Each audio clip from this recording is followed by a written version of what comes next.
सृष्टिजन्माद्यस्य यतोऽन्वयाति तरतश्चार्थेश्वरस्वराय आदिकवये मुह्यन्ति यं सूरयः तेजो वारिमृतां यथा विनिमयो यत्र त्रिसर्गो मृषा धाम्ना स्वेन सदा निरस्तकुहकं सत्यं परं हि सृष्टिस्थित्यप्ययेहा नियतिर्षितमो बन्धमोक्षाश्च यस्मात् अस्य श्रीब्रह्मरुद्रप्रभृतिसुरनरद्वीषशत्रात्मकस्य विष्णोर्व्यस्ताः समस्ताः सकलगुणनिधिः सर्वदोषव्यपेतः पूर्णानन्दो तुल्ययो यो गुरुरपि परमः चिन्तयेतं महान्तम्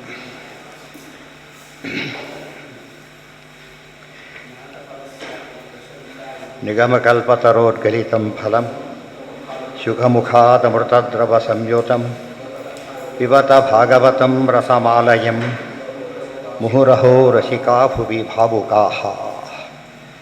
ಭಾಗವತದ ಬಗ್ಗೆ ಅಲ್ಲೇ ಪ್ರಶಂಸೆ ಮಾಡ್ತಾ ಇದು ನಿಗಮಕಲ್ಪತರೋದ್ಗಲಿತಂ ಫಲಂ ಶುಕಮುಖಾದಮೃತದ್ರವ ಸಂಯುತಂ ಪಿಬತ ಭಾಗವತಂ ರಸಮಾಲಯಂ ಮುಹುರಹೋ ರಸಿಕಾ ಭುವಿ ಭಾವುಕಾಹ. ಒಂದು ಗ್ರಂಥದ ಮಹಿಮೆಯನ್ನು ಎಷ್ಟು ಅತ್ಯಂತ ಪರಿಪೂರ್ಣ ಹೇಳೋದಕ್ಕೆ ಸಾಧ್ಯ ಅನ್ನೋದಕ್ಕೆ ಒಳ್ಳೆಯ ದೃಷ್ಟಾಂತ ಇದೆ. ಜ್ಞಾತಫಲಸ್ಯಾಪಿ ಪ್ರಶಂಸಾ ವಿಧಿಭ್ಯಾಂ ಕ್ಷಿಪ್ರಪ್ರವೃತ್ತಿರ್ಭವತೀತಿ ಪ್ರಶಸ್ಯ ವಿಧತ್ತೇ. ಯಾತಕ್ಕಿದನ್ನು ಹೇಳಬೇಕಾಗಿತ್ತು, ಈ ಶ್ಲೋಕನ ಈ ವಿಷಯ ಹೇಳಬೇಕಾಗಿತ್ತು ಅಂದರೆ, ಜ್ಞಾತಫಲಸ್ಯಾಪಿ ಒಂದು ಏನು ಫಲ ಅಂತ ಗೊತ್ತಿದ್ದರೂ ಕೂಡ ಪ್ರಶಂಸಾ ವಿಧಿಭ್ಯಾಂ ಒಂದು ಪ್ರಶಂಸೆ ಒಂದು ವಿಧಿ, ಇದರಿಂದ ಭಾರಿ ಶ್ರೇಷ್ಠವಾದ ಫಲ ಇದೆ ಅಂತ ಹೇಳೋದು ಪ್ರಶಂಸೆ. ಇದು ಕೇಳಲೇಬೇಕಾದ ವಿಧಿ ಅದು. ಸೊ ಪ್ರಶಂಸಾ ಮತ್ತು ವಿಧಿ ಎರಡಕ್ಕೋಸ್ಕರವಾಗಿ ಕ್ಷಿಪ್ರ ಪ್ರವೃತ್ತಿರ್ಭವತಿ. ಹಾಗೆ ಮಾಡಿದ್ರೆ ಏನು ಮಾಡ್ತಾರಾಗ? ಕ್ಷಿಪ್ರ ಪ್ರವೃತ್ತಿರ್ಭವತಿ, ಬೇಗ. ಪ್ರವೃತ್ತಿ ಅಂದರೆ ಪ್ರವೃತ್ತಿ, ಕ್ಷಿಪ್ರ ಅಂದರೆ ಬೇಗ. ಆ ಪದ ಎಲ್ಲಿ ಕೇಳಿರ್ತೀರಿ? ಕ್ಷಿಪ್ರ ಪ್ರಸಾದಾಯ ನಮಃ, ಗಣೇಶನ ಹೆಸರಲ್ಲೇ ಇದೆ. ಕ್ಷಿಪ್ರ ಪ್ರಸಾದಾಯ ನಮಃ ಅಂತಲೇ ಗಣೇಶನ ಮಂತ್ರ. ತಂತ್ರಸಾರ. ಕ್ಷಿಪ್ರ ಪ್ರವೃತ್ತಿರ್ಭವತಿ ಇತಿ ಪ್ರಶಸ್ಯ. ಅದು ಭಾರಿ ಚೆನ್ನಾಗಿದೆ. ಬೇಗ ಹೋಗಿ ಸ್ವಲ್ಪ ಇದೆ ಅದಾಗಲಿ ಏನು ಮಾಡೋಕ್ಕೆ ಶುರು ಮಾಡ್ತಾರಾಗ? ಬೇಗ ಬೇಗ ಹೋಗೋಕ್ಕೆ ಶುರು ಮಾಡ್ತಾರೆ. ಲಿಮಿಟೆಡ್ ಅಂದ ತಕ್ಷಣ ಇಂಟ್ರೆಸ್ಟ್ ಜಾಸ್ತಿ ಆಗುತ್ತೆ. ವಿಧತ್ತೆ ಅದು ಅಡ್ವರ್ಟೈಸ್ಮೆಂಟ್ ಕಾನ್ಸೆಪ್ಟ್. ಬಟ್ ಕೆಟ್ಟದಕ್ಕೆ ಒಳ್ಳೆಯದಕ್ಕೂ ಅಡ್ವರ್ಟೈಸ್ಮೆಂಟ್ ಬೇಕಿಲ್ಲದವ್ರು ಗೊತ್ತಾಗೋದಾಗೆ. ಆಚಾರ್ಯ ಭಾಷ್ಯ ಬರೆದಿದ್ದೆ ಅಂತ ಗೊತ್ತಿರುತ್ತೆ, ಅಡ್ವರ್ಟೈಸ್ಮೆಂಟೇ ಅದು. ವಿವರಣೆ ಪ್ಲಸ್ ಅಡ್ವರ್ಟೈಸ್ಮೆಂಟ್ ಎಲ್ಲರದ್ದು ಹಾಗೆ ಮಾಡ್ತಾ ಹೋಗೋದು. ಇಲ್ಲದೆ ಹೋದರೆ ಉಪಯೋಗ ವಸ್ತು ಇರಬೇಕು, ಅದಕ್ಕೆ ಪ್ರಚಾರ ಕೊಡಬೇಕು. ಇಲ್ಲದೆ ಸುಳ್ಳು ಪ್ರಚಾರ ಕೊಟ್ಟರೂ ತಪ್ಪು, ಪ್ರಚಾರ ಕೊಡದೆ ಹೋದರೂ ತಪ್ಪು. ಇವತ್ತು ಪ್ರಚಾರ ಕೊಡದೇ ಇರೋದ್ರಿಂದ ಹಾಗಾಗಿರೋದು ಗೊತ್ತಾಯ್ತು. ಅಡ್ವರ್ಟೈಸ್ಮೆಂಟ್ ಇಲ್ಲೇ ಇಲ್ಲ, ನಿಲ್. ಎಲ್ಲದರಲ್ಲೂ ದೊಡ್ಡ ಸೇವಾ ಇದರಲ್ಲೇ ಬರ್ತಿರುತ್ತೆ. ಇಂಥ ಅಲಂಕಾರ, ಇವತ್ತು ಹೂವಿನ ಅಲಂಕಾರ, ಇದು ಪ್ರೋಗ್ರಾಮ್ಗಳು ಹಾಕಬೇಕಾದ್ರೆ ಪ್ರವಚನಗಳು ಇಲ್ಲೇ ಇಲ್ಲ, ಹಾಕಿರ್ತಾರೆ. ಇಷ್ಟೇ ದೊಡ್ಡ ಪ್ರೋಗ್ರಾಮ್ಗಳು. ಅದ್ರ ಎಷ್ಟು ಅರ್ಥ ಅವ್ರಿಗೆ ಕಾನ್ಸೆಪ್ಟೇ ಗೊತ್ತಿಲ್ಲ ಅಂತ. ಎಲ್ಲಿದೆ ಪ್ರಶಸ್ತಿ? ಇನ್ನು ಓದಿಲ್ಲ ಅದನ್ನು ಇನ್ನು. ಇದಕ್ಕೆ ಕ್ಷಿಪ್ರ ಪ್ರವೃತ್ತಿರ್ಭವತಿ ಇತಿ ಪ್ರಶಸ್ಯ. ಪ್ರಶಸ್ಯ ಅಂದರೆ ಪ್ರಶಂಸೆ ಮಾಡಿ. ವಿಧತ್ತೆ ಪ್ರಶಸ್ತವಾಗಿದೆ, ತುಂಬ ಶ್ರೇಷ್ಠವಾಗಿದೆ ಅಂತ ಹೇಳ್ತೀವಲ್ಲ ಹಾಗೆ. ನಿಗಮಕಲ್ಪತರೋ ರೀತಿ ಈ ಶ್ಲೋಕಕ್ಕೆ ಅವತಾರಿಕ ಅಂತಾರೆ. ಮೊದಲು ಕೊಟ್ಟರೆ ಅವತಾರಿಕ, ಆಮೇಲೆ ಕೊಟ್ಟರೆ ವಿವರಣೆ. ಕೆಲವು ಸತ್ತು ಅವತಾರಿಕ ವಿವರಣೆ ಸೇರಿಸಿನೂ ಕೊಡಬಹುದು. ಭಗವತಾ ಗಲಿತಂ, ಇದನ್ನು ಕಿತ್ತುಕೊಟ್ಟವರು ಯಾರು? ಭಗವತಾ ಗಲಿತಂ, ವೇದವ್ಯಾಸಿಯವರು ಕಿತ್ತುಕೊಟ್ಟಿದ್ದಾರೆ. ಒಳ್ಳೆ ಸ್ವಾರಸ್ಯ ಇದೆ ಮಾತಿನಲ್ಲಿ. ನಿಗಮಕಲ್ಪತರೋರ್ಗಲಿತಂ ಅಂತ ಹೇಳಿದರು. ವೇದದ ಕಲ್ಪವೃಕ್ಷದಿಂದ ತಂದಿರತಕ್ಕಂಥ ಹಣ್ಣಿದೆ. ನೀವೇನು ಬಿಡಿ, ನಾವೇ ಕಿತ್ಕೊಂಡು ಬರ್ತೀವಿ ಅಂತ ಹೇಳ್ಬೋದಲ್ಲ. ಅದಕ್ಕೆ ಹೇಳ್ತಾರೆ. ಇವತ್ತು ಹೇಳಿದ್ನಲ್ಲ, ಈ ಎಳ್ನೀರು ಅಂದರೆ ಕರೆಸ್ಬೇಕೀಗ. ದ್ರಾಕ್ಷಿ, ಸೀಡ್ಲೆಸ್ ದ್ರಾಕ್ಷಿ ತಾನೇ ತಮಸೆ ಇಷ್ಟೇ ಕಿತ್ಕೊಂಡ್ಬಿಡ್ತಾನೆ. ಮಾವಿಂದಕ್ಕೂ ಬೇಕಾಗತ್ತೆ, ಸ್ವಲ್ಪ ಕಷ್ಟಪಟ್ಟರೆ ಬರುತ್ತೆ. ಅದಕ್ಕೆ ಹತ್ತಲೇಬೇಕು. ಎಳ್ನೀರನ್ನು ಅದಾಗಿ ಬೀಳೋ ಚಾನ್ಸ್ ಇಲ್ಲ. ಏನು ಮಾಡಬೇಕಾದ್ರೆ ಕಿತ್ತೇ ಇಡಬೇಕಿದೆ. ಅದರ ಹೈಟ್ ಜಾಸ್ತಿ ಇದೆ. ವೇದಗಳು ಎಷ್ಟವೋ ಅನಂತ, ಭಾರಿ ಎತ್ತರ ಇದೆ. ಅದಕ್ಕೆ ಎಂಥವ್ರಾಗಬೇಕು? ಅದಕ್ಕೆ ಏನಿರಬೇಕು? ಅದಕ್ಕೆ ಭಾಳ ಎತ್ತರ ಇರಬೇಕು. ಅವರು ಕೈ ಭಾಳ ಇರಬೇಕು. ಅದಕ್ಕೆ ಪ್ರಾಂಶು ಒಂದು ಪದ ಇದೆ, ಕಾಳಿದಾಸ ಉಪಯೋಗಿಸ್ತಾನೆ. ನಾನು ಕಾವ್ಯ ಬರೆಯಲಿಕ್ಕೆ ಹೊರಟಿದ್ದೇನೆ. ಮಂದ ಕವಿಯಶ ಪ್ರಾರ್ಥಿ ಕವಿಷ್ಯಾಮಿ ಉಪಹಾಸ್ಯತ. ನಾನು ಭಾರಿ ಮಂದ, ಅದು ಭಾಳ ಕವಿ ಆಗ್ಬೋದು, ಭಾರಿ ಅಪೇಕ್ಷೆ ನನಗಿದೆ, ಕವಿ ಕೀರ್ತಿ ಬೇಕು ಅಂತೇಳಿ. ಅದು ಹೇಗಾಗಿದೆ ಅಂತ ಕೇಳಿದರೆ, ಪ್ರಾಂಶುಲಬ್ಧೇ ಫಲೇ ರೋಭಾತ್ ಉದ್ಬಾಹುರಿವ ವಾಮನಃ. ದೊಡ್ಡ ಮರ ಇದೆ, ಅಲ್ಲಿ ಹಣ್ಣಿದೆ, ಒಬ್ಬ ಕುಳ್ಳ ಇದ್ದಾನೆ. ಅವನ್ನು ತೊಗೊಂಡು ಹಾರಿ ಬಿಡ್ತಿದ್ದಾರೆ, ಫಲ ಸಿಗ್ತಾ ಇಲ್ಲ, ಹಾರೋದು ಬೀಳೋದು ಅಷ್ಟೇ ಹೊರತು ಫಲ ಸಿಗೋದಿಲ್ಲ. ಪ್ರಾಂಶು ವಿಷ್ಣು ಸಹಸ್ರ ಬರುತ್ತೆ. ಪ್ರಾಂಶು ದೇವರು ಬಾಡಿ ದೊಡ್ಡ ಕೈಯೋನಾದ್ರಿಂದ ಲೀಲಾಜಾಲ ತೆಗೆದಿಟ್ಬಿಡ್ತಾರೆ. ಇದು ಅರ್ಥ ಮಾಡಿಕೊಂಡ್ರೆ ನಿಗಮಕಲ್ಪತರು ಗಲಿತ. ಬೇರೆ ಯಾರು ಭಗವತಾ ವ್ಯಾಸೇನ ಯಾರವರು ವೇದ ಪ್ರತಿಪಾದ್ಯರು. ವೇದ ಎಷ್ಟೇ ದೊಡ್ಡದಾದರೂ ಕೂಡ ಪ್ರತಿಪಾದ್ಯರು ಏನಾಗಿರ್ತಾರೆ, ಅದಕ್ಕೆ ದೊಡ್ಡವರಾಗಿರ್ತಾರೆ. ಆದರೆ ಅವರಿಂದ ಸಾಧ್ಯ, ಬೇರೆಯವರಿಗೆ ಸಾಧ್ಯ ಇಲ್ಲ. ಅದಕ್ಕೆ ಬ್ರಹ್ಮರು ಅದೇ ಹೇಳ್ತಿರೋದು ಈಗ. ಪ್ರಾಂಶು ಅಂದ್ರೆ ಏನು? ದೇವ್ರ ಹೆಸರದು ಪ್ರಾಂಶು ಅಂತೇಳಿ. ಅಜಾನುಬಾಹು ಅಂತ ನೀಳವಾದ ಕೈ ಏನಂತ ಕರೀತಾರೆ. ಅಂದರೆ ಡಿಸ್ಪ್ರಪೋರ್ಷಿಯೇಟ್ ಆಗಿರಬಾರ್ದು, ದೊಡ್ಡ ಕೈ ಅಂತ ಹೇಳ್ಬಿಟ್ಟು ಬರೀ ಕೈಯ ದೊಡ್ಡದಿದ್ರೆ ಆಗಲ್ಲ. ಎತ್ತರಡೋ ತಕ್ಕಂತೆ ಇರಬೇಕು ಅಂತ ಅರ್ಥ. ಕೈ ದೊಡ್ಡದು ಅಂದ್ರೆ ಅರ್ಥ ಏನು? ಪ್ರಪೋರ್ಷನೇಟ್ಲಿ ಭಾರಿ ಎತ್ತರ ಇದ್ದಾರೆ ಅಂತ ಅರ್ಥ. ಇಲ್ಲದವ್ರು ಅದು ಅಕ್ಕೊಲ್ಡ ಕಾಣೋದು, ರಕ್ಷಣೆ ಆಗೋದೇ ಇಲ್ಲ. ಭಾಳ ಎತ್ತರ ಇದ್ದರೆ ಮಾತ್ರ ಬರೋದು. ಅದಕ್ಕೆ ಪ್ರಾಂಶುವಾದ ಭಗವತ ಪ್ರಾಂಶುನ ವಿಷ್ಣುನ ವೇದವ್ಯಾಸೇನ ಅಂತ ಅರ್ಥ. ಅದಕ್ಕೆ ಎಲ್ಲಿ ಬೇಕಾದ್ರೆ ಸರ್ವತ್ರ ವ್ಯಾಪ್ತರಾದ್ರಿಂದ ಎಲ್ಲಿಂದ ಎಲ್ಲಿ ಬೇಕಾದ್ರೆ ತೊಗೊಳ್ತಾರೆ. ಗಜೇಂದ್ರ ಕರೆದ ತಕ್ಷಣ ಬರಲಿಲ್ಲ, ಕೈಯಿಂದ ಬೆಳೆಸಲಿಲ್ಲ, ಅಕ್ಷಯ ವಸ್ತ್ರ ಕೊಡಲಿಲ್ಲ. ದೇವರಿಗೆ ಏನು ಗ್ಯಾಪ್ ಇಲ್ಲ. ಯಾವ ಟೈಮು ಪ್ಲೇಸು ಯಾವ್ಯಾವುದೂ ಕೂಡ ಗ್ಯಾಪ್ ಬರೋಲ್ಲ ದೇವರಿಗೆ. ಉಕ್ತಂಚ ಭಗವತ ಗಲಿತಂ ಶುಕೇನ ಸ್ವೀಕೃತಂ ದ್ರವೀಕೃತಂ. ಶುಕಾಚಾರ್ಯದ ದ್ರವೀಕೃತವಾಗಿದೆ ಅಂದ್ರೇನೋ ಆರ್ದ್ರತೆ ತಂದು ಕೊಟ್ಟಿದೆ, ದ್ರವವನ್ನು ಹೊರಗೆ ಹಾಕಿಕೊಟ್ಟಿದ್ದಾರೆ ಅಂತ ಉಪದೇಶ ಮಾಡೋದು ಅಂದರೆ ವಿವರಣೆಯ ಸಮೇತ ಮಾಡೋದ್ರಿಂದ ಅದು ದ್ರವೀಕೃತ. ಉಕ್ತಂಚ ಬ್ರಹ್ಮಾಂಡೇ ಇದಿಷ್ಟು ಎಲ್ಲಿ ಬಂದಿದೆ?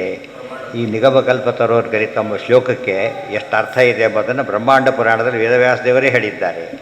ಅವರ ಆಚಾರ್ಯ ಸ್ವರಮೂಲಗಳಲ್ಲಿ ಒಂದು ಗ್ರಂಥದ ಬಗ್ಗೆ ಇನ್ನೊಂದು ಗ್ರಂಥ ಹೇಳಿರೋ ಹಾಗೆ ವೇದವ್ಯಾಸ ದೇವರೇ ಏನು ಮಾಡಿದ್ದಾರೆ, ಇದರ ಪ್ರಶಂಸೆ ಬೇರೆ ಕಡೆ ತಾವೇ ಮಾಡಿದ್ದಾರೆ. ಯಾವುದೇ ಒಂದು ಪುರಾಣದ ಭಾರಿ ಮಹತ್ವ ಬರೋದಿಲ್ಲ, ಭಾಗವತಕ್ಕೆ ಮಾತ್ರ ಭಾರಿ ಹೇಳಿರೋದು. ಬೇರೆ ಪುರಾಣಗಳಲ್ಲೂ ಕೂಡ ಭಾಗವತದ ಬಗ್ಗೆ ಭಾರಿ ಪ್ರಸ್ತಾಪ ಮಾಡ್ತಾರೆ.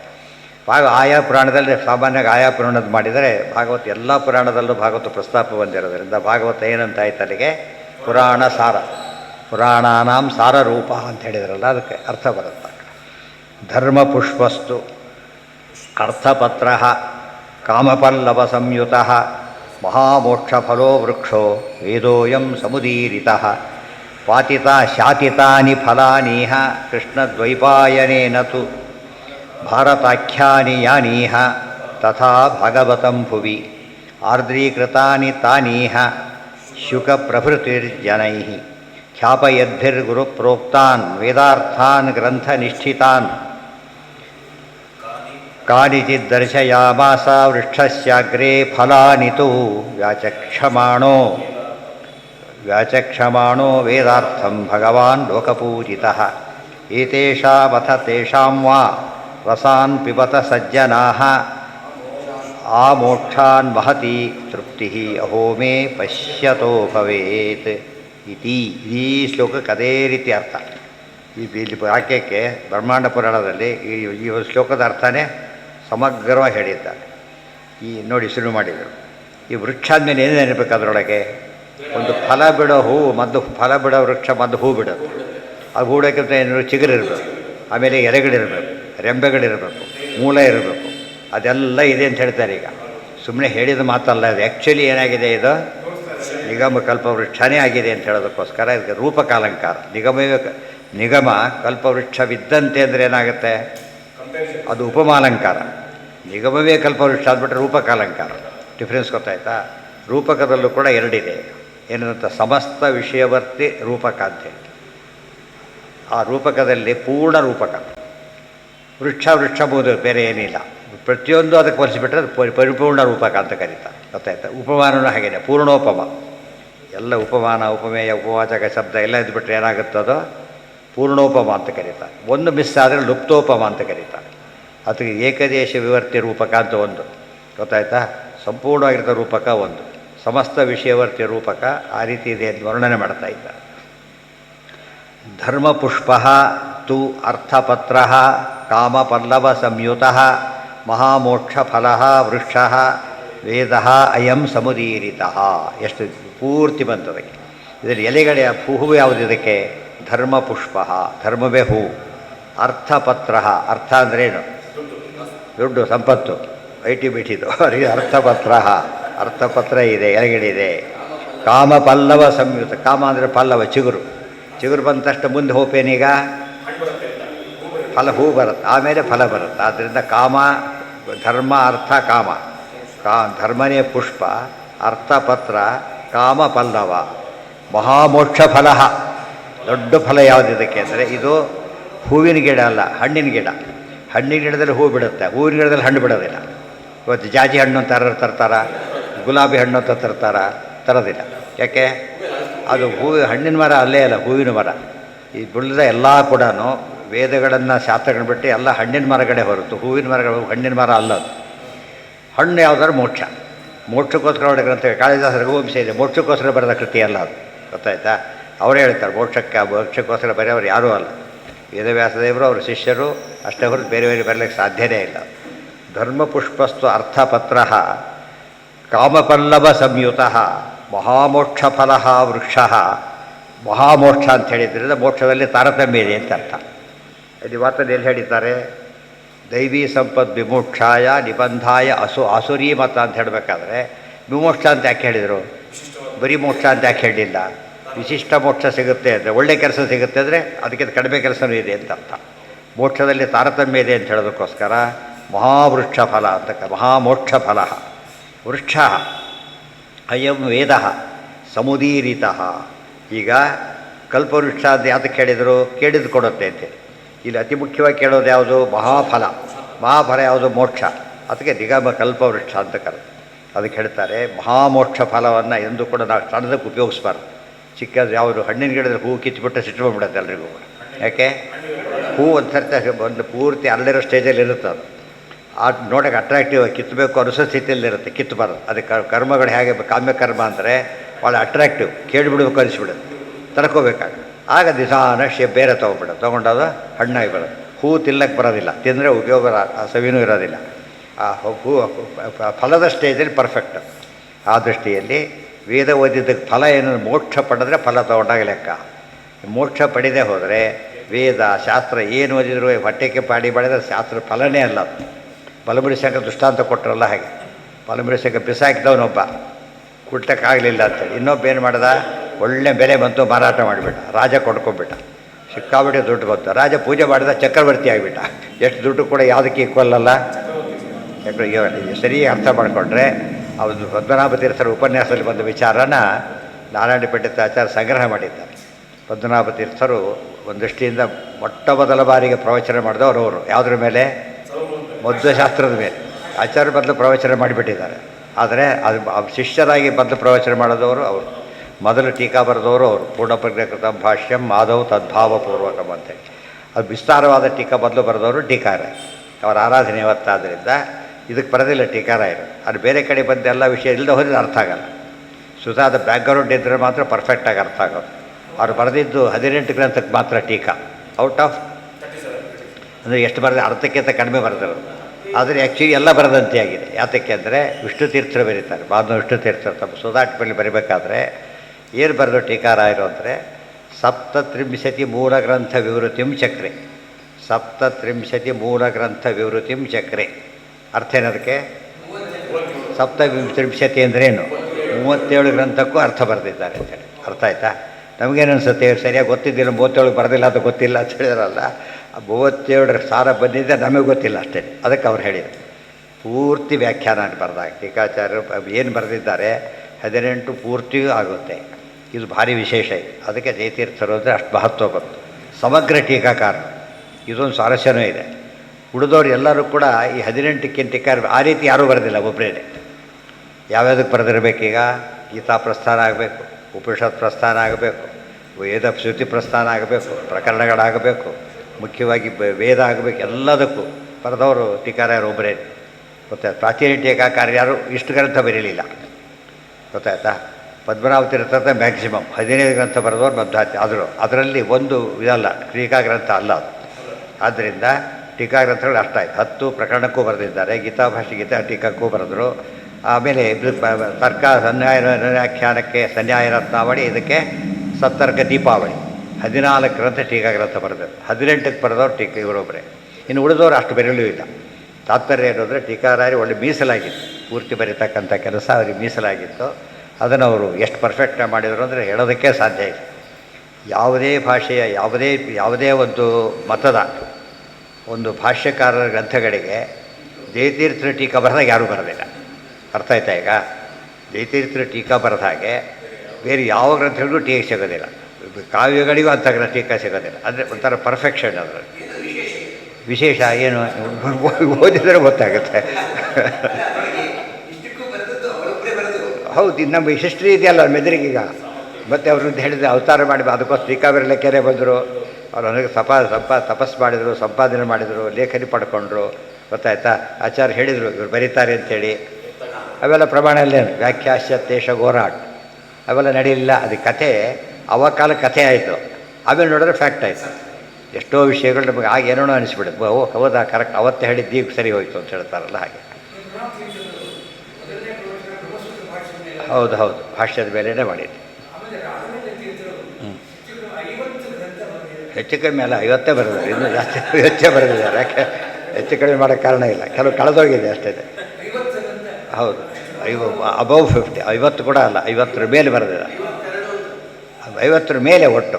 ಕೆಲವು ಸಿಕ್ಕಿಲ್ಲ, ಕೆಲವು ಹೆಸರು ಗೊತ್ತಿದ್ದು ಸಿಕ್ಕಿಲ್ಲ, ಕೆಲವು ಹೆಸರು ಗೊತ್ತಿಲ್ಲ, ಕೆಲವು ದೊಡ್ಡ ಗ್ರಂಥನೇ ಸಿಕ್ಕಿಲ್ಲ. ಋಗ್ವೇದಕ್ಕೆ ವೇದತ್ರ ವಿವೃತ್ತಿ ಅಂತ ಬರೆದಿದ್ದನ್ನು ಗುರುಗುಣಸ್ಥರು ವರ್ಣನೆ ಮಾಡ್ತಾರೆ. ಸಾಕ್ಷಾತ್ ಅವರ ಮರಿಮೊಮ್ಮಕ್ಕಳು ವಾದೀಂದ್ರ ತೀರ್ಥ. ಆದರೆ ಪುಸ್ತಕ ಒಂದು ಶೀಟ್ ಕೂಡ ಸಿಕ್ಕಿಲ್ಲ. ಅರ್ಥ ಆಯ್ತಾ? ಅಷ್ಟು ದೊಡ್ಡ ಇಷ್ಟು ದಪ್ಪ ಇರಬೇಕು ಪುಸ್ತಕ. ಒಂದು ಪ್ರತಿನ ಹುಡುಗಂಡ್ರೆ ಎಷ್ಟು ಲಾಸ್ ಆಗಿದೆ. ಇದೇನು ಎಷ್ಟು ದಿವಸ ಆಗಿದೆ ಮಹಾ? ಇದು 350 ವರ್ಷ ಹಿಂದೆ ಅಷ್ಟೇ. ಇನ್ನು ನೀವು ಇದೆಲ್ಲ ಎಲ್ಲಿ ಸಿಗಬೇಕು? ಮೂಲ ರಾಮಾಯಣವೆಲ್ಲ ಎಷ್ಟೋ ಕೋಟ್ಯಂತರ ವರ್ಷದ್ದು, ಕೆಲವೆಲ್ಲ ಲಕ್ಷಾಂತರ, ಕೆಲವು ಸಾವಿರಾರು. ಮಹಾಭಾರತದ ಮೂಲ ಪ್ರತಿ 5000 ವರ್ಷದ ಹಿಂದೆ ಎಲ್ಲಿ ಸಿಗುತ್ತೆ?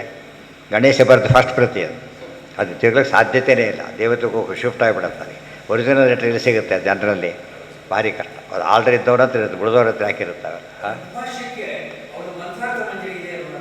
ಋಗ್ಭಾಷ್ಯಕ್ಕಲ್ಲ ಅದು. ಋಗ್ಭಾಷ್ಯ ಮತ್ತು ಟೀಕಾಗಳ ಆಧಾರದ ಮೇಲೆ ಋಗ್ವೇದಕ್ಕೆ ನೇರ ವ್ಯಾಖ್ಯಾನ. ಮತ್ತು 40 ಸೂಕ್ತಕ್ಕೆ ಮಾತ್ರ. ಉಳಿದು ಸಮಗ್ರ ಬೇರೆ ಬರೋದು ಸಿಕ್ಕಿಲ್ಲ. ಇದು ಸಿಕ್ಕಿದೆ ಅಷ್ಟೇ, ಅದು ಉಳಿದು ಸಿಕ್ಕಿಲ್ಲ. ಯಾವುದು ಒಂದೊಂದನ್ನು ಅಲ್ಲ, ಎಲ್ಲ ಅದು ಒಟ್ಟು ಇದಕ್ಕೆ ಅದು ಹೇಗೆ ಫಲ ಕೊಡ್ತು ಅಂಥೇಳಿ ಡಿಫರೆಂಟ್. ಇಲ್ಲಿ ಒಂದೇ ಗ್ರಂಥದ ಅನೇಕ ಭಾಗಗಳಿದೆ.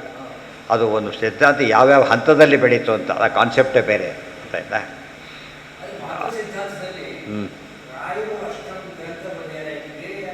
ವಿಷ್ಣು ತೀರ್ಥ ಇಬ್ಬರು ಬರೆದಿದ್ದಾರೆ, ಶ್ರೀನಿವಾಸ ತೀರ್ಥರು, ರಾಯರ ಶ್ರೀನಿವಾಸ ಇಬ್ಬರು ಎಲ್ಲದಕ್ಕೂ ಬರೆದಿದ್ದಾರೆ ಹೆಚ್ಚು ಕಡೆ. ಗೊತ್ತಾಯ್ತಾ? ಅದು ಭಾರಿ ವಿಶೇಷ. ಅವರಿಬ್ಬರೇ ಅಷ್ಟು ಅಷ್ಟು ಇನ್ಯಾರೂ ಬರಲಿಲ್ಲ. ಗೊತ್ತಾಯ್ತು? ಬರೆದಿದ್ದು ಅಷ್ಟು ನಮಗೆ ಸಿಕ್ಕಿಲ್ಲ ಹೊರತು. ಅವ್ರ ಗ್ರಂಥ ಸಂಖ್ಯೆ ತುಂಬ 104 ಬರೆದಿದ್ದಾರೆ. ಬಟ್ ಇಷ್ಟು ಕವರ್ ಆಗಿಲ್ಲ ವಿಷಯಗಳು, ಇಷ್ಟು ವಿಷಯಗಳಿಲ್ಲ. ಅದು ಬೇರೆ ಬೇರೆ ಗ್ರಂಥಗಳು ಬರೋದು. ಬರೀ ಗ್ರಂಥಗಳು ತೊಗೊಂಡ್ರೆ ಅವ್ರದ್ದೇ ನಂಬರ್ 1 ಅತಿ ಹೆಚ್ಚು. ಆದರೆ ಎಲ್ಲ ಪ್ರಸ್ಥಾನ ಲೆಕ್ಕ ಹಾಕಿದರೆ ಇವ್ರದ್ದು. ಇದರ ಬಗ್ಗೆ ಸಮಸ್ಯೆ ಏನಂದರೆ ಎಲ್ಲ ಗ್ರಂಥ ಅವ್ರದ್ದು ಸಿಕ್ಕಿಲ್ಲ. ಇಷ್ಟು ದಿವಸ 108 ಹೆಸರು ಕೂಡ ಗೊತ್ತಿದ್ದಿಲ್ಲ. ಇವ್ರ ಹೆಸರು ಗೊತ್ತಾಗಿದೆ, 104 ಹೆಸರು ಗೊತ್ತಾಗಿದೆ.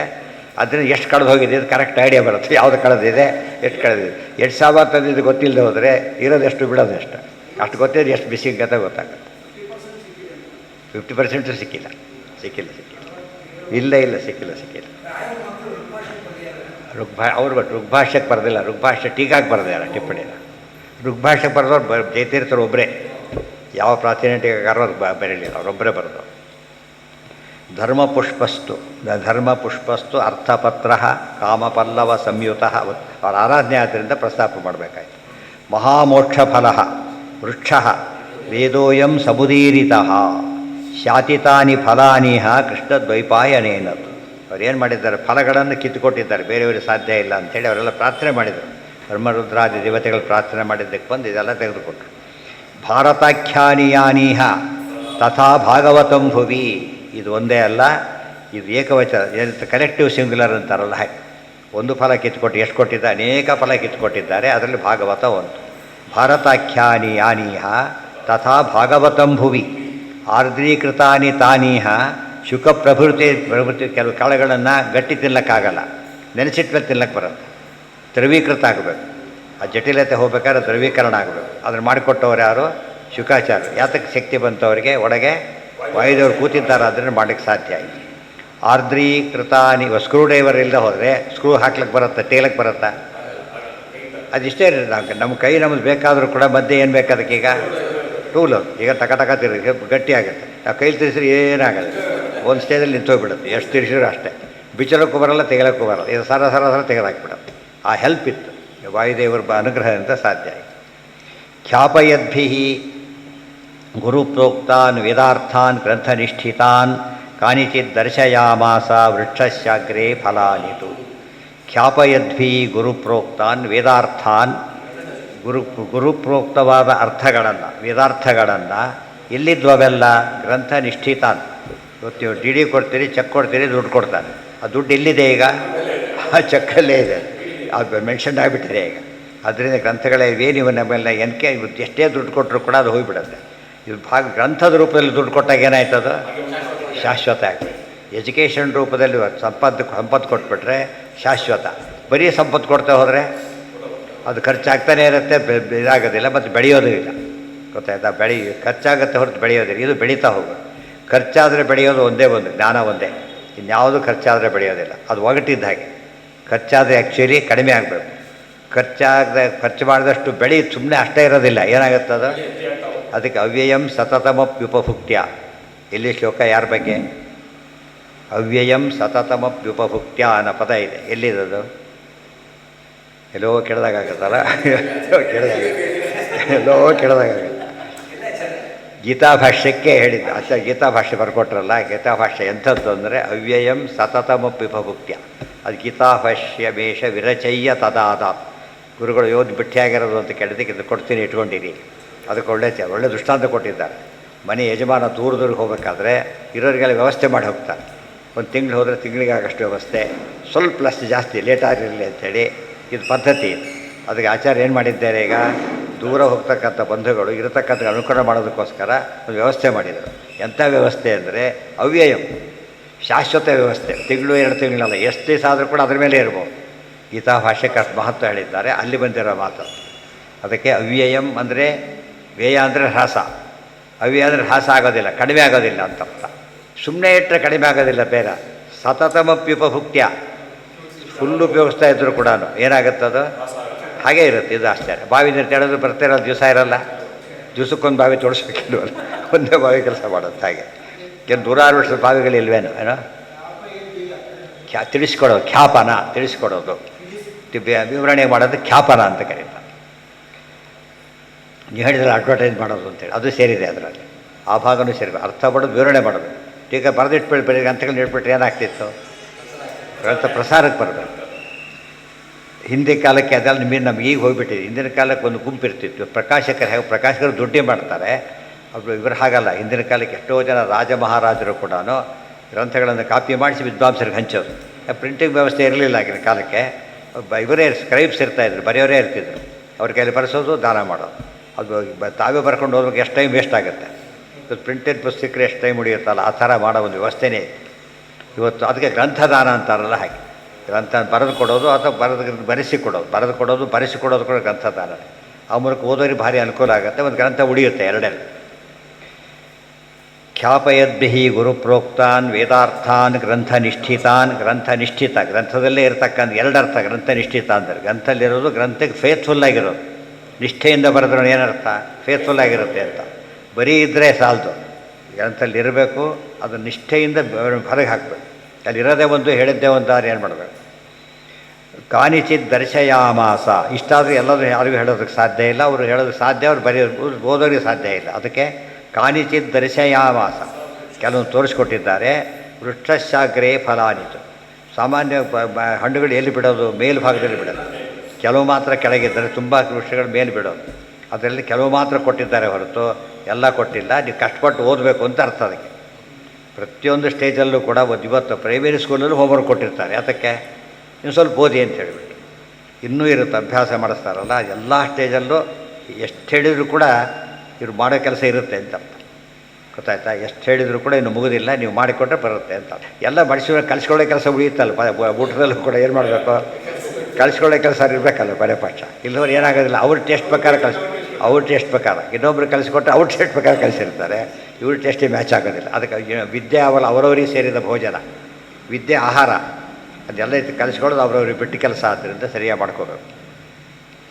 ಈ ವ್ಯಾಚಕ್ಷಮಾಣೋ ವೇದಾರ್ಥಂ ಭಗವಾನ್ ಲೋಕಪೂಜಿತ. ವೇದಾರ್ಥಗಳನ್ನು ವ್ಯಾಚಕ್ಷಬಾಣ ವಿವರಣೆ ಮಾಡಲಿಕ್ಕೆ ಹೊರಟಂಥ ವೇದವ್ಯಾಸ ದೇವರು ಭಗವಾನ್ ಲೋಕಪೂಜಿತ, ಲೋಕದಿಂದಲೂ ಪೂಜಿತರು, ಭಗವಾನ್ ಸಾಕ್ಷಾತ್ ನಾರಾಯಣ ಅವರು. ಏತೇಷಾಮಥ ತೇಷಾಂ ವಾ ರಸಾನ್ ಪಿಬತ ಸಜ್ಜನಾ. ಎಲ್ಲ ಏನು ಮಾಡಬೇಕು ನೀವೀಗ? ಏತೇಷಾಮಥ ತೇಷಾಂ ವಾ, ಇವುಗಳ ಅಥವಾ ಅವುಗಳ, ವೇದಗಳ ಅವುಗಳ, ಇವುಗಳ ರಸವನ್ನು ಏನು ಮಾಡಬೇಕು? ಪಿಬತ. ಈ ರಸ ಗೊತ್ತಾದ ಮೇಲೆ ಅದನ್ನು ತೊಗೊಳಕ್ಕೆ ಅಪೇಕ್ಷೆ ಬರುತ್ತೆ. ರಸಾನ್ ಪಿಬತ ಸಜ್ಜನಾ. ಈ ರಸಪದ ಉಪಯೋಗಿಸ್ಕೊಂಡೆ ಮಧ್ವದಲ್ಲಿ ಏನಂತ ಬಂತು? ಆಚಾರ್ಯ ಐತರೇಯಕ್ಕೆ ಅರ್ಥವನ್ನು ಹೇಳಿದರು ಗುರುಗಳಿಗೆ. ಏನಂತ ಕರೆದಿದ್ದಾರೆ ಅದನ್ನು? ಸಾಕ್ಷಾದಥೋಪನಿಷದೋ ವಿಭುರೈತರೇಯ ಪಾಠಚ್ಛಲೇನ ವಿಜನೆ ಅರ್ಥರಸಾನ್ ಬ್ರುವಾಣ. ಅರ್ಥರಸ. ಇದು ಹಣ್ಣು ಅಂದರೆ ರಸ ಬರೋದಿಲ್ಲ. ಈಗ ಹಣ್ಣು ಅಂತ ತಕ್ಷಣ ರಸದ ಕಾನ್ಸೆಪ್ಟ್ ಬರೋದ್ರಿಂದ ಭಾಗವತ ಹಣ್ಣು. ಒಂದು ದೃಷ್ಟಿಯಿಂದ ಎಲ್ಲ ಶಾಸ್ತ್ರಗಳು ಹಣ್ಣೆ. ಈ ಓದೋಕ್ಕೆ ಹಣ್ಣಾಗಬೇಕು, ಅಷ್ಟೇ ಓದಬೇಕಾದ್ರೆ. ಓದಿದ ಮೇಲೆ ಭಾರಿ ಹಣ್ಣು, ಅದರಿಂದ ರಸ ಬರಬೇಕು. ರಸ ಮೊದಲೇ ತೆಗೆದಿಟ್ಟು ಏನಾಗುತ್ತೆ? ರಸ ಹೋಗಿಬಿಡುತ್ತೆ. ಅದರ ಇದ್ದಾಗ ತೊಗೊಂಡ್ರೆ ಸ್ವಾರಸ್ಯನೇ ಬೇರೆ. ಕೆಲವು ರಸನ ಅವರೇ ತೊಗೋಬೇಕು, ಇನ್ನೊಬ್ಬರು ತೆಗೆದುಕೊಟ್ರೆ ಸ್ವಾರಸ್ಯ ಇರೋದಿಲ್ಲ. ಅದಕ್ಕೆ ತೋರಿಸ್ಕೊಟ್ಟಿದ್ದಾರೆ ಈ ರೀತಿ ಮಾಡಿದೆ ಅಂಥೇಳಿ. ಆ ಬೇಸಿಸ್ ಮೇಲೆ ಸ್ಟಡಿ ಮಾಡಿದ್ರೆ ಏನಾಗುತ್ತಾಗ ರಸ ಸಿಕ್ಕ ನಮಗೆ ಗ್ರಹಣ ಮಾಡೋಕ್ಕೆ ಸಾಧ್ಯ ಆಗುತ್ತೆ. ಏತೇಷಾಮಥ ತೇಷಾಂ ವಾ ರಸಾನ್ ಪಿಬತ ಸಜ್ಜನಾ. ರಸ ಶಬ್ದ ಅದು ಕಲೆಕ್ಟಿವ್ ಸಿಂಗ್ಯುಲರ್ ಅಂತ ಹೇಳಿದರು. ಒಂದೇ ರಸ ಆದರೆ ಏನಾಗುತ್ತೆ? ಕೆಲವರಿಗೆ ಬರೀ ಸ್ವೀಟ್ ಮಾಡಿದರೆ ಊಟ ಮಾಡೋಕ್ಕಾಗುತ್ತಾ? ಬರೀ ಸ್ವೀಟ್, ಬರೀ ಖಾರ ಇದ್ರಾಗ ಎಲ್ಲ ಮಿಕ್ಸ್ ಆಗಬೇಕು. ರಸ, ಅದಕ್ಕೆ ನವರಸಗಳು ಅಂತ ಇಲ್ಲಿ ಕಾವ್ಯದಲ್ಲಿ ಆದರೆ ಅಲ್ಲಿ ಷಡ್ರಸಗಳು ಇದೆ. ಭಗವಂತನ ಷಡ್ ಗುಣಗಳನ್ನು ತಿಳಿಸ್ಕೊಡೋದಕ್ಕೆ ಒಂದೊಂದು ರಸಗಳು, ಬಲ, ಜ್ಞಾನ ಇವೆಲ್ಲ ತಿಳಿಸಿ, ಐಶ್ವರ್ಯಸ ಸಮಗ್ರಸ ಇದೆಯಲ್ಲ, ಎಲ್ಲ ರಸ ಸೇರಿದಾಗ ಏನಾಗಿತ್ತರಿಗೆ ಸುಗ್ರಾಸ ಭೋಜನ ಅಂತ ಕರೀತಾರೆ. ಎಲ್ಲದೂ ಇರಬೇಕು, ಎಲ್ಲ ಕೇಳಿದಷ್ಟು ಹಾಕ್ಬೇಕು. ಮತ್ತೆ ಚೂರು ಹಾಕಿದ್ರೆ ಸುಗ್ರಾಸ ಭೋಜನ ಆಗೋದಿಲ್ಲ. ಆ ರೀತಿಯಲ್ಲಿರ್ತಕ್ಕಂಥದ್ದು ಇದು ಕಡಿಮೆ ಆಗೋ ಚಾನ್ಸೇ ಇಲ್ಲ. ಅದರಿಂದ ಅಕ್ಷಯ ನಿಧಿ ಅದು. ಅದನ್ನೇ ಮತ್ತೆ ಟೀಕಾರಾಯರ ಬಗ್ಗೆ ಫಸ್ಟು ಗುರುತಿಸಿ ಪ್ರಚಾರ ಕೊಟ್ಟವ್ರು ವ್ಯಾಸರಾಜ. ಫಸ್ಟ್ ಮಾಡಿದವರು ಅವರು. ಅವರೇ ಎಷ್ಟು ಚಿತ್ರ ಭಾರಿ ವರ್ಣನೆ ಮಾಡ್ತಾರೆ. ಒಂದೊಂದು ಶ್ಲೋಕನೂ ಒಳ್ಳೆಯ ಕಾವ್ಯ, ಒಳ್ಳೆಯ ಶಾಸ್ತ್ರ. ಚಿತ್ರೈ ಪದೈಶ್ಚ ಗಂಭೀರೈ ವಾಕ್ಯೈರ್ಮಾನೈರಖಂಡಿತೈ ಗುರುಭಾವಂ ವ್ಯಂಜಯಂತಿ ಭಾತಿಶ್ರೀ ಜಯತೀರ್ಥವಾಕ್. ಎಷ್ಟು ಚೆನ್ನಾಗಿರೋ ಮಾತು. ಚಿತ್ರೈ ಪದೈ, ಚಿತ್ರ ವಿಚಿತ್ರವಾದ ಪದಗಳು. ವಾಕ್ಯೈ ಗಂಭೀರೈ, ಚಿತ್ರೈ ಪದೈ ಗಂಭೀರೈರ್ ವಾಕ್ಯೈ, ಗಂಭೀರ ಭಾಳ ಅರ್ಥ ಇರತಕ್ಕಂಥ ವಾಕ್ಯಗಳು. ಚಿತ್ರಪದಗಳು ಅಂದ್ರೇನು? ವ್ಯಾಕರಣ ಶುದ್ಧವಾದ ಪದಗಳು, ಮನೋಹರವಾದ ಪದಗಳು. ಶ್ರೇಯಃಪತ್ತೆ ನಿತ್ಯಾಗಣಿತ ಗುಣಮಾಣಿಕ್ಯ ಆ ಥರ ಉಪಯೋಗಿಸಿದಾಗ ಒಳ್ಳೆಯ ಆಕರ್ಷಕವಾದ ಪದಗಳು. ಚಿತ್ರ ಶುದ್ಧ ಪದಗಳು, ಆಕರ್ಷಕ ಪದಗಳು. ಪದೈ ಗಂಭೀರೈ ವಾಕ್ಯೈರ್ಮಾನೈರಖಂಡಿತೈ. ಪ್ರಮಾಣ ಕೊಟ್ಟು ಮಾತಾಡಬೇಕು. ಮಾನೈಹಿ ಅಂದರೆ ಪ್ರಮಾಣ. ಅದು ಮಾನೇನ ಅಲ್ಲಿ ಮಾನೈಹಿ ಅಂತ ಅನೇಕ ಪ್ರಮಾಣ ಕೊಡ್ತಾರೆ. ಆದ್ದರಿಂದ ಮಾನೈಹಿ ಅದೇನಾಯ್ತು? ಅದರಿಂದಾಗಿಯೇ ಎಂಥ ಮಾನಗಳವು? ಅಖಂಡಿತೈ. ಉತ್ತರ ಕೊಡೋಕ್ಕಾಗೋದಿಲ್ಲ. ಪ್ರತಿಭೆ ಉತ್ತರ ಕೊಡೋಕ್ಕೆ ಅಂಥ ಮಾನಗಳು. ಏನೋ ಪ್ರಮಾಣ ಕೊಟ್ಟೆ, ಇನ್ವ್ಯಾಲಿಡ್ ಡಾಕ್ಯುಮೆಂಟ್ಗಳು ತೊಗೊಂಡು ಏನು ಮಾಡ್ತಾರೆ? ಒಂದು ಡಾಕ್ಯುಮೆಂಟಿಗೆ ಉತ್ತರ ಕೊಡೋಕ್ಕೆ ಬರೋದಿಲ್ಲ. ಅದನ್ನು ಡಾಕ್ಯುಮೆಂಟ್ ಅಂದರೆ ಅರ್ಥ ಆಗುತ್ತಲ್ಲ, ಪ್ರಮಾಣಗಳನ್ನು ಕೊಟ್ಟು. ಚಿತ್ರೈ ಪದೈಶ್ಚ ಗಂಭೀರೈರ್ ವಾಕ್ಯೈರ್ಭಾವೈರ ಖಂಡಿತೈ ಗುರುಭಾವಂ ವ್ಯಂಜಯಂತಿ ಭಾತಿ ಶ್ರೀ ಜಯತೀರ್ಥವಾಕ್. ಗುರುಭಾವಂ, ಗುರುಗಳ ಭಾವ ಹೇಳ್ತಾರೆ. ತಮ್ಮ ಅಭಿಪ್ರಾಯ ಹೇಳಿದರೆ ವ್ಯಾಖ್ಯಾನ ಆಗೋದಿಲ್ಲ, ಅದು ಅವರ ಹೇಳಬೇಕು. ಅದಕ್ಕೆ ಗುರುಭಾವಂ ವ್ಯಂಜಯಂತಿ, ಅದು ತುಂಬ ಅರ್ಥ ಇದೆ. ಗುರುಭಾವಂ ಎಷ್ಟು ಬರೆದಿದ್ದರಿಂದ ಅವರ ಗುರುಭಾವ ನಮಗೆ ಗೊತ್ತಾಯಿತು. ನಾನು ಗುರುಗಳು ಅಂತ ಅವ್ರು ತಿಳಿಸ್ಕೊಟ್ಟು ಇವ್ರಿಗೆ ತಿಳಿಸ್ಕೊಟ್ರು ಅಂತ ಅರ್ಥ. ಗುರುಗಳ ವಿಷಯ ತಿಳಿಸಿದ ತಕ್ಷಣ ಗುರು ಅವಾಗ ಗುರು ಅಂತ ಕರೆದು ಬಿಡ್ತಾನೆ. ಗೊತ್ತಾಯ್ತಾ? ಇವನಿಗೆ ಗೊತ್ತಿರೋದನ್ನು ಹೇಳಿದಾಗ ಗುರು ಆಗ್ತಾನೋ ಆ ರೀತಿ ಗುರುಭಾವಂ ವ್ಯಂಜಯಂತಿ ಭಾತಿಶ್ರೀ ಜಯತೀರ್ಥವಾಕ್. ಅದೆಲ್ಲ ತುಂಬ ತುಂಬ ಅರ್ಥ ಇದೆ. ಅದಕ್ಕೆ ದೊಡ್ಡ ಒಳ್ಳೆಯ ಕಾವ್ಯ ಶಾಸ್ತ್ರ ತುಂಬ ಇದೆ. ಅಷ್ಟೇ ದೊಡ್ಡ ನಿಧಿ ಕೊಟ್ಟಿದ್ದಾರೆ. ಆನಂದ ತೀರ್ಥೋಪದಿಷ್ಟೋ ನಿಧಿರ್ ನಾರಾಯಣ ವಯ ಪ್ರದರ್ಶಿತೋ ಏನ ಸಮ್ಯಕ್ ಜಯತೀರ್ಥಂ ತಮಾಷೆ. ದೊಡ್ಡ ನಿಧಿ, ನಾರಾಯಣ ನಿಧಿಯನ್ನು ನಾರಾಯಣ ಗುಣಿಸಿದ ನಿಧಿ ಕೊಟ್ಟಿದ್ದಾರೆ ಆಚಾರ್ಯರು. ಅದನ್ನು ನಮ್ಮ ಮುಂದೆ ತೆಗೆದಿಟ್ಟವ್ರು ಯಾರು? ಬ್ರೀಫ್ ಕೇಸಲ್ಲಿ ನಿಧಿ ಇದೆ, ಓಪನ್ ಮಾಡಿ ಮುಂದಿಡಬೇಕಲ್ಲ, ಇಟ್ಟವರು ಜಯತೀರ್ಥ. ಅದು ಟೀಕಾಮರ್ಗೆ ಇಟ್ಟಿದ್ದರಿಂದ ಅಂತ ಜಯತೀರ್ಥನ ಆಶ್ರಯಿಸ್ತೇನೆ ನಾನು. ಅಂದರೆ ಎಷ್ಟು ಜಯಕಾರಾಯರ ಕಾಂಟ್ರಿಬ್ಯೂಷನ್ನ ಅದು ಹೊರಗೆ ಹಾಕಿದರು ಅಂದರೆ ಇವತ್ತಿಗೂ ಅದ್ರ ಸ್ವಲ್ಪ ಅತಿರೇಕ ಇಲ್ಲ. ಭಕ್ತಿ ಉದ್ರೇಕದ ಪ್ರಶ್ನೆ ಅಲ್ಲ, ಅದು ವಸ್ತುಸ್ಥಿತಿಯನ್ನು ಹೇಳಿದೆ. ಮತ್ತು ಮಿಥ್ಯಾ ಸಿದ್ಧಾಂತ ದುರ್ಧಾಂತ ವಿಧ್ವಂಸನ ವಿಚಕ್ಷಣ ಜಯತೀರ್ಥಾಖ್ಯ ತರಣಿ ಭಾಸತಾಮ್ನೋ ಹೃದಂಬರೇ ಅದನ್ನು ಹೇಳಿದೆ. ಎಂಥದ್ದು? ಮಿಥ್ಯಾ ಸಿದ್ಧಾಂತ ದುರ್ಧಾಂತ ವಿಧ್ವಂಸನ ವಿಚಕ್ಷಣ. ಮಿಥ್ಯಾವಾದ, ಮಿಥ್ಯಾ ಸಿದ್ಧಾಂತ ಎಲ್ಲ ಮಿಥ್ಯಾ ಸಿದ್ಧಾಂತನೂ ಬಂದೋಯ್ತು ಅದರಲ್ಲಿ. ಅಥವಾ ಜಗನ್ಮಿಥ್ಯಾ ಅನ್ನೋ ಸಿದ್ಧಾಂತ ಎರಡೂ ಆಯ್ತದೆ. ಮಿಥ್ಯಾ ಸಿದ್ಧಾಂತ ದುರ್ಧ್ವಾಂತ, ಬರೀ ಕತ್ತಲೆ, ಗಾಢ ಕತ್ತಲೆ, ಹೊರಗಿನ ಕತ್ತಲೆ ಅದು ಮೆಟೀರಿಯಲ್, ಒಳಗಿನ ಕತ್ತಲೆ ಇಂಟೆಲೆಕ್ಚುಯಲ್. ಆ ಕತ್ತಲೆ ಹೋಗೋದು ಒಳ್ಳೆ ಬೆಳಗಿನ ಹಗ್ಗ ಮಧ್ಯಾಹ್ನ ಕೂತ್ಕೊಂಡು ಐ ಆಮ್ ಡಾರ್ಕ್ ಅಂತಾನೆ, ಉತ್ತರ ಗೊತ್ತಿಲ್ಲದೆ ಹೋದರೆ ಆ ಥರ. ಅಂಥ ಬೆಳಕನ್ನು ಕೊಟ್ಟರಲ್ಲ, ಅದಕ್ಕೇನೆ ಮಿಥ್ಯಾ ಸಿದ್ಧಾಂತ ದುರ್ಧ್ವಾಂತ, ಕೆಟ್ಟ ಕತ್ತಲೆ. ಅದಕ್ಕೆ ಕೆಲವು ಕತ್ತಲೆ ಇದ್ರೂ ಅಷ್ಟೇ ನಮಗೆ ಅಫೆಕ್ಟ್ ಮಾಡಲ್ಲ, ಇದು ಹಾಗಲ್ಲ, ಅಫೆಕ್ಟ್ ಮಾಡುತ್ತೆ. ಹೃದಯದ ಒಳಗಿನ ಕತ್ತಲೆ ಸ್ವಾಂತ ಧ್ವಾಂತ ನಿಕೃಂತ ಅಂತ. ಹಾಗೆ ಮನಸ್ಸಿನೊಳಗೆ ತುಂಬಿರ್ತಕ್ಕಂಥ ಕತ್ತಲೆ, ಮನೆಯೊಳಗಿದ್ದರೆ ಕತ್ತಲೆ, ಅದು ಬೆಳಕಿಲ್ಲ. ಮನಸ್ಸಿನೊಳಗೆ ಕತ್ತಲೆ ಇದ್ದರೆ ಜ್ಞಾನ ಇಲ್ಲ. ಅದು ಕೊಟ್ಟರು. ತರಣಿ ಹೇಗೆ ಕೊಟ್ಟರು? ತರಣಿ ಸೂರ್ಯನಂತೆ ಕೊಟ್ಟರು. ದುರ್ಧಾಂತ ವಿಧ್ವಂಸನ ವಿಚಕ್ಷಣ ಸಮರ್ಥವಾದಂಥ ಜಯತೀರ್ಥಾಖ್ಯ ತರಣಿ. ತರಣಿ ತರುಣಿ ಎಷ್ಟು ವ್ಯತ್ಯಾಸ ಇದೆ ನೋಡಿ. ತರಣಿ ಅಂದರೆ ಸೂರ್ಯ, ಗೊತ್ತಾಯ್ತಾ? ತರುಣಿ ಅಂದರೆ ಯುವತಿ, ಆ ಅರ್ಥ ಇದೆ ಇಲ್ಲಿ. ತರಣಿ ಮಿಥ್ಯಾ ಸಿದ್ಧಾಂತ ದುರ್ಧಾಂತ ವಿಧ್ವಂಸನ ವಿಚಕ್ಷಣ. ವಿಚಕ್ಷಣದ ಸಮರ್ಥ, ಫುಲ್ಲಿ ಕೇಪಬಲ್ ಅಂತ ಅರ್ಥ. ಅಂತ ಜಯತೀರ್ಥಾಖ್ಯ ತರಣಿ ಭಾಸತಾಮ್ನೋ ಹೃದಂಬರೆ. ಇದು ಎಲ್ಲಿರಬೇಕು? ಈ ಸೂರ್ಯ ಹೃದಯದೊಳಗಿರಬೇಕು. ಕತ್ಲೆ ಇರೋದು ಅಲ್ಲಿ, ಕತ್ಲೆ ಇದ್ದಲ್ಲಿ ಬೆಳಕಬೇಕಲ್ಲ. ಹೃದಯದೊಳಗೆ ಕತ್ತಲೆ ಹೋಗ್ಲಾಡ್ಸೋಕ್ಕೆ ಸೂರ್ಯ ಎಲ್ಲಿ ಬರಬೇಕು? ಅಲ್ಲೇ ಬರಬೇಕು. ಜಯತೀರ್ಥ ಸೂರ್ಯ ಅಂತ ಕರೆದ್ರು. ಏನೋ ಕೇಳಿದ್ರಲ್ಲ? ಹಾಂ, ಗಂಭೀರ ಅಂದರೆ ಎಷ್ಟು ಹೋದರೂ ಕೂಡ ಇವತ್ತು ನೋಡ್ತಾರೆ ಸಮುದ್ರ, ಗಂಭೀರವಾದ ಸಮುದ್ರ ಅಂತ. ಸಮುದ್ರದಂತೆ ಗಂಭೀರ, ಮುಂದೆ ಹೋಗ್ಲಿಕ್ಕೆ ರಾಕೆಟ್ ಮುಂದೆ ಹೋಗ್ಲಿಕ್ಕೆ ಆಗೋದಿಲ್ಲ, ಆಳ ಏನೂ ಗೊತ್ತಾಗೋದು.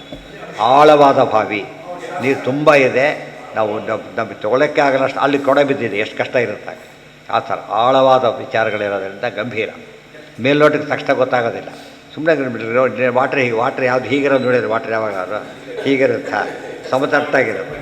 ಅದು ಹಾಗೆ ಇಟ್ಬಿಟ್ಟು ಪದೇ ಮುಗಿತಕ್ಕಂತೆ. ಸಮತಟ್ಟಾಗಿರುತ್ತೆ, ಆಳ ಭಾರಿ ಇರುತ್ತೆ. ಅದು ನೋಡೋದಕ್ಕೆ ಭಾರಿ ಸರಳವಾಗಿ ಕಾಣಿಸುತ್ತೆ. ಅದು ಅರ್ಥ ಬಿಡಿಸ್ಬಿಟ್ಟು ಬರ್ತಾನೆ ಇರುತ್ತೆ. ಅದು ಶ್ರೇಷ್ಠ. ಏನೇ ನಿಧಿ ಅಂದರೆ ನೀವೇ ನಿಧಿ ಅಂದರೆ ಅರ್ಥ ಏನು? ನಿಧಿ ಅಂದರೆ ಏನು? ಭಾರಿ ದೊಡ್ಡ ಹೆಸರು ನಿಧಿ ಅಂತ. ನವನಿಧಿಗಳು ಅಂತ ಕರೀತಾರಲ್ಲ ಹಾಗೆ, ನವನಿಧಿಗಳು. ನಿಧಾನ ದೊಡ್ಡ ನಿಧಿ ಅಂಥೇಳಿ. ನಿಧಿ ಸಿಕ್ತು ಅಂದರೆ ಏನು 10 ರೂಪಾಯಿ ನಿಧಿ ಅಂತ ಕರೆಯೋದಿಲ್ಲ. ಏನಾಗಬೇಕದು? ಕೋಟಿಗಟ್ಟಲೆ ಲಾಟ್ರಿ ಹೊಡೆದ್ರೆ ಆಗ ನಿಧಿ ಅಂತ ಕರೀತಾರೆ. ಅದು ಕೂಡ ಈ ನೋಟ್ಗಳಲ್ಲಿ ಸಿಕ್ಕರೆ ಗ್ಯಾರಂಟಿ ಇಲ್ಲ. ಅವು ಬ್ಯಾನ್ ಆಗಿರ್ಬೋದು, ಕಂಡೆಮ್ ಆಗಿರ್ಬೋದು, ಏನಾಗಿರ್ಬೋದು. ಮೆಟೀರಿಯಲ್ ವ್ಯಾಲ್ಯೂ ಇರಬೇಕಾದ್ರೆ ಅದಕ್ಕೆ ನಿಧಿ. ಮೆಟೀರಿಯಲ್ ವ್ಯಾಲ್ಯೂ ಇದು ನೋಟಿನ ನಿಧಿ ಅಂತ ಕರೀಲಿಕ್ಕೆ ಬರೋದಿಲ್ಲ, ಗೊತ್ತಾಯ್ತಾ? ನಿಜವಾಗ ನಿಧಿ ಆಗೋದು ಮೆಟೀರಿಯಲ್ ವ್ಯಾಲ್ಯೂ ಇದ್ರೆ ಮಾತ್ರ. ರತ್ನಗಳು, ಚಿನ್ನ ಅವೆಲ್ಲ ಏನಾಗುತ್ತದು? ನಿಧಿಗಳು. ಸುವರ್ಣ ನಿಧಿ ಆಗಲಿಲ್ಲ. ಸುವರ್ಣ ದೊಡ್ಡ ನಿಧಿ ಅಲ್ಲೇನು? ಆಚಾರ್ಯ ಕೊಟ್ಟ ಜಯತೀರ್ಥ ನ್ಯಾಯಸ್ವಾದ ಗ್ರಂಥಗಳು ಎಷ್ಟು ಬೆಲೆ ಬರುತ್ತೆ ಅದಕ್ಕೆ? ಎಷ್ಟು ಜನ ಬದುಕಿದ್ದಾರೆ ನಿಧಿಯಿಂದ. ದುಡ್ಡು ಕೊಟ್ಟಿದ್ದು ಎಷ್ಟು ಜನ ಕೊಡೋಕ್ಕೆ ಬರ್ತಿತ್ತು, ಎಷ್ಟು ದಿವಸ ಇರ್ತಿತ್ತು. ಇವತ್ತು ಎಷ್ಟು ಜನ ನಿಜವಾಗ್ಲೂ ವಿದ್ವಾಂಸರು ಬದುಕಲಿಕ್ಕೆ ಸಾಧ್ಯವಾಗಿದ್ದು ಟೀಕಾ ಗ್ರಂಥಗಳಿಂದ. ಸರ್ವಮೂಲ ಬೇಸರ್. ಹತ್ತಿ ಮಳೆ ಇದಕ್ಕೆ ಹೋಗ್ರಿ, ಜಯತೀರ್ಥ ಆರಾಧ್ಯ ಅದರಿಂದ ಹೋಗಲೇಬೇಕಾದ್ರೆ ಅದು ಉದ್ದೇಶಪೂರ್ವಕ ಹೇಳಿದ್ದು. ಅದು ಇದಾಗಬೇಕು ಅಂತಾನೆ, ಅವ್ರ ಮಹಿಮೆ ತಿಳಿಯೋಕ್ಕೋಸ್ಕರ. ವ್ಯಾಚಕ್ಷಮಾಣೋ ವೇದಾರ್ಥಂ ಏನದು? ಆ ಮೋಕ್ಷಾನ್ ಮಹತೀ ತೃಪ್ತಿ. ಮೋಕ್ಷದವರೆಗೂ ಸವಿತಾ ಇರಿ, ಭಾರಿ ಇಲ್ಲಿ ತೃಪ್ತಿ ಆಗುತ್ತೆ, ಮುಂದೆ ಮೋಕ್ಷನೇ ಸಿಕ್ಕಿಬಿಡೋದು. ಆ ಮೋಕ್ಷಾನ್ ಮಹತೀ ತೃಪ್ತಿ. ಈ ಮಹತಿ ಅಂತ ಯಾತಕ್ಕೆ ಕರೆದರಂದರೆ ಇನ್ಕಂಪೇರಬಲ್. ಈ ಹೊರಗಿನ ತೃಪ್ತಿಗೆ ಕಂಪೇರ್ ಮಾಡೋಕ್ಕೆ ಆಗೋದಿಲ್ಲ. ಆದ್ದರಿಂದ ಮಹತೀ ತೃಪ್ತಿ. ಅಹೋಮೇ ಪಶ್ಯತೋ ಭವೇತ್. ಯಾರಿಗಿದು ನೋಡಿ, ಇದನ್ನು ಯಾರಿಂದ ಅರ್ಥ ಮಾಡ್ಕೋತಾರಲ್ಲ ಅವರಿಗೆ ತಿಳಿಯುತ್ತೆ. ಆದ್ದರಿಂದ ಪ್ರತಿಯೊಬ್ಬರು ಕೂಡ ಹಾಗೆ ಮಾಡಿ ಅಂಥೇಳಿ ತಾವು ಬರೆದ ಭಾಗವತದ ಮಹಿಮೆಯನ್ನು ಬ್ರಹ್ಮಾಂಡ ಪುರಾಣದಲ್ಲಿ ವೇದವ್ಯಾಸರು ಸ್ವತಃ ಏನು ಹೇಳಿದ್ದಾರೆ ಅದನ್ನು ಆಚಾರ್ಯರು ಅಲ್ಲಿ ಕೊಟ್ಟರು. ಇದರ ಯಾರಿಗೆ ಸಾಧ್ಯ ಇತ್ತು? ಮತ್ತು ಅವರೇ ಬರಬೇಕಾಗಿತ್ತು. ನೈಮಿಷೇ ಅನಿಮಿಷ ಕ್ಷೇತ್ರ ಅಂದರೆ ನಿಧಿ ಕೊಟ್ಟವರು ದೊಡ್ಡವರು, ನಿಧಿ ತೋರಿಸಿದವ್ರು ದೊಡ್ಡವರು. ಕೊಟ್ಟು ನಿಧಿನೇ ಇಲ್ಲ, ತೋರಿಸೋದೇನು ಬಂತ. ಸೊ ಆಚಾರ್ಯ ಭಾರಿ ದೊಡ್ಡವರು ಬಂತೀಗ. ಅದು ಅಕೌಂಟೇ ಇಲ್ಲ, ಚೆಕ್ ತಗೊಂಡು ಏನು ಮಾಡ್ತಾರೆ ಅವನೀಗ? ನಿಧಿ ಕೊಟ್ಟವರು ಅವರು, ನಮ್ಮನ್ನು ತೆಗೆದಿಟ್ಟವ್ರು ಇವರು. ಆದ್ದರಿಂದ ಬಡಿಸೋರು, ಅಡುಗೆ ಮಾಡಿದವರು, ಓನರ್ ಇದ್ದಾಗೆ. ಅದು ಬಡಿಸೋರು ರೋಲ್ ಬರೋದು ಯಾವಾಗ? ಅಡಿಗೆಯಾಗಿ ನೈವೇದ್ಯ ಆದಮೇಲೆ ಬರುತ್ತೆ, ರೋಲ್ ಮೊದಲಿಲ್ಲ. ಅದು ಆ ಮಾತಿನಲ್ಲೇ ತುಂಬ ಸ್ವಾರಸ್ಯವಾಗಿ ವರ್ಣನೆ ಮಾಡ್ತಾರೆ. ಭಾರಿ ದೊಡ್ಡವರು. ವ್ಯಾಸರಾಜರ ಬಗ್ಗೆ ಹೇಳೋದು ಭಾರಿ ಕಷ್ಟ. ಯಾಕೆಂದರೆ ಜಯತೀರ್ಥರಂಥವ್ರನ್ನ ಗುರುತಿಸಿ ಅವ್ರು ಎಷ್ಟು ದೊಡ್ಡವರು ಹೇಳದೆ ಹೋಗಿದ್ದರೆ ಎಷ್ಟು ಜನಕ್ಕೆ ಗೊತ್ತಾಗ್ತಿತ್ತು. ಒಬ್ಬರು ಹೇಳೋರು ಬೇಕು, ತಿಳಿದವರು. ಅವ್ರಿಗೆ ಎಲ್ಲ ಮುಖದ ವರ್ಚಸ್ಸು ವ್ಯಾಸರಾಜರಿಗಿತ್ತು. ಆದ್ದರಿಂದ ಅವ್ರ ಮಾತಿನ ಬಗ್ಗೆ 100ಕ್ಕೆ 100ರಷ್ಟು ಮಹತ್ವ ಬಂದು ಎಲ್ಲರೂ ಅದನ್ನು ಅನುಸರಣೆ ಮಾಡೋಕ್ಕೆ ಶುರು ಮಾಡಿ. ಅದು ಸುಧಾಪಾಠ ಮಂಗಳ ಆಗ್ತಿತ್ತಿಲ್ಲ ಅಂತಲ್ಲ, ಆದರೆ ಇವರಿಂದ ವಿಶೇಷ ಬೆಳಕಿಗೆ ಬರಲಿಕ್ಕೆ ಕಾರಣ ಆಗಿತ್ತು. ತಮಾಷೆ ಅಂದರೆ ಸುಧಾಕ್ಕೆ ಬರೋದಿಲ್ಲ ವ್ಯಾಸರಾಜರು, ಗೊತ್ತಾ? ತತ್ವಪ್ರಕಾಶಿಕಕ್ಕೆ ಬರೆದಿರೋದು. ಬಟ್ ಸುಧಾಕ್ಕೆ ಓದಕ್ಕೆ ಏನೇ ಅದೆಷ್ಟು ಗ್ರಂಥ ಓದಕ್ಕೆ ಬೇಕಾದ ರೀತಿ ಬರೆದಿರೋದು. ಯಾವ ಗ್ರಂಥ ಅರ್ಥ ಆಗಬೇಕಾದ್ರೂ ಕೂಡ ಒಂದು ವಿಶೇಷವಾದ ಹೊಸ ಒಂದು ಇನೋವೇಟಿವ್ ಅಪ್ರೋಚ್ ಅಂತೀವಲ್ಲ ಅದನ್ನು ಕೊಟ್ಟರು. ಆದ್ದರಿಂದ ಅವರು ಅಷ್ಟು ವಿಶೇಷ ರೀತಿ ಬೆಳೆದೋಯ್ತು.